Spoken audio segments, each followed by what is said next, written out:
નમસ્કાર, આપ જોઈ રહ્યા છો નેશન પ્લસ ન્યૂઝ. હું છું આપની સાથે હિરલ પંડ્યા.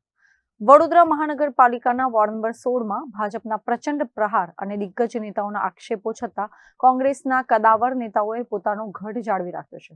ત્યારે ચૂંટણી પ્રચાર દરમિયાન ચંદ્રકાંત શ્રીવાસ્તવ પર આકરા પ્રહારો કરનાર સાંસદ ડોક્ટર હેમાંગ જોશીએ હવે લોકશાહીના ચુકાદાને સ્વીકારી બંને વિજેતાઓને શુભકામનાઓ પાઠવી વિકાસની નવી આશા જગાવી છે.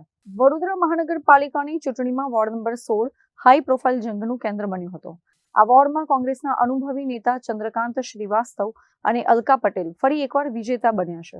જો કે ચૂંટણી પ્રચારના અંતિમ તબક્કા દરમિયાન વોર્ડ નંબર 16માં યોજાયેલી એક જનસભામાં સાંસદ ડોક્ટર હેમાંગ જોશીએ ચંદ્રકાંત શ્રીવાસ્તવ પર આકરા પ્રહારો કરતા આક્ષેપ કર્યો હતો કે તેઓ વિસ્તારમાં કૃત્રિમ સમસ્યાઓ ઊભી કરે છે. પરંતુ મતદારોએ ફરી એકવાર આ બંને પૂર્વ કોર્પોરેટરો પર વિશ્વાસ વ્યક્ત કર્યો છે. જીત ના કહેવાય. અમે કારના કહીએ છીએ કે બેલેટ પેપરથી ચૂંટણી કરાવો. કેમ નથી કરાવતા? બટન ના દબાઈ શકો તમે, પ્રશાસનનો દાદાગીરી, બધી જ વસ્તુમાં દાદાગીરી. આને કોઈ ચૂંટણી થોડી કહેવાય. આ તો દમન નીતિ કહેવાય. દમન નીતિ જીત્યા અને કોઈ જીત ના કહેવાય.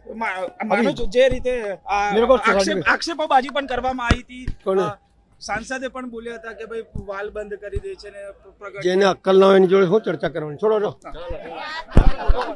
વોર્ડ નંબર 16માં આવેલા પરિણામો બાદ સાંસદ ડોક્ટર હેમાંગ જોશીએ રાજકીય મનભેદ બાજુ પર મૂકીને બંને વિજેતાઓને અભિનંદન પાઠવ્યા છે.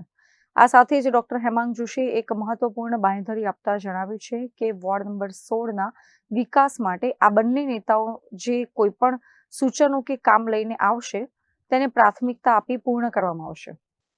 તો પ્રથમ તો વોર્ડ નંબર 16માં જે ભારતીય જનતા પાર્ટીના બંને ઉમેદવારોનો વિજય થયો છે એમને શુભકામનાઓ પાઠવું છું. કોંગ્રેસના પણ 2 ઉમેદવારોનો વિજય થયો છે એમને જે જનાધાર મળ્યો છે એમને પણ શુભકામનાઓ પાઠવું છું. અને અમારા ભારતીય જનતા પાર્ટીના સર્વે જે કાર્યકર્તાઓ છે જેમણે અથાગ મહેનત કરી અને આ સમગ્ર પરિણામ લાવવા માટે 4 ઉમેદવારોને જીતાડવા માટે જે પ્રયત્નો કર્યા એ બદલ એમની મહેનતને પણ બિરદાવી અને એમનો આભાર માનું છું.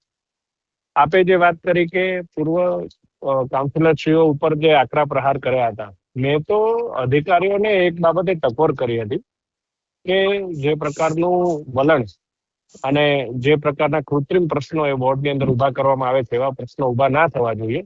એ બાબતે હજુ પણ હું અકબલ છું. એ બધી એવા કોઈ પણ પ્રશ્નો હવે થતા હશે તો એ વોર્ડની અંદર એનો અમારા કાર્યકર્તાઓ પ્રતિકાર કરશે.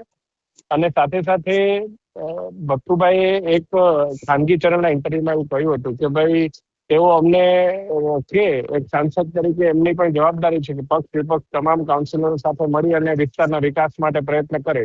તો આપના માધ્યમથી આદરણીય ભક્તુભાઈને પણ એ બાબતની બાહેધરી આપે છે કે આવનારા સમયની અંદર વોર્ડ નંબર 16માં જે વિસ્તારમાંથી અમને મત મળ્યા છે કે નથી મળ્યા એ વિસ્તારના વિકાસ માટે હંમેશા એક ચૂંટાયેલા પ્રતિનિધિ તરીકે હું એમની પણ સાથે રહીશ. એમના દ્વારા પણ કોઈ સૂચન કરવામાં આવશે તો એ સૂચનને પણ હું આવકારીશ અને સાથે મળીને આ વિસ્તારના વિકાસ માટેના પ્રયત્નો કરીએ એ બાબતે હું એમને આહ્વાન કરું છું.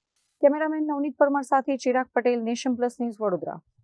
સમાચારોનો સતત અપડેટ મેળવવા માટે અમારી નેશન પ્લસ ન્યૂઝની યુટ્યુબ ચેનલને સબસ્ક્રાઇબ કરો, બેલ આઇકન દબાવો અને જોડાયેલા રહો ફેસબુક, ઇન્સ્ટાગ્રામ અને ટ્વિટર પર.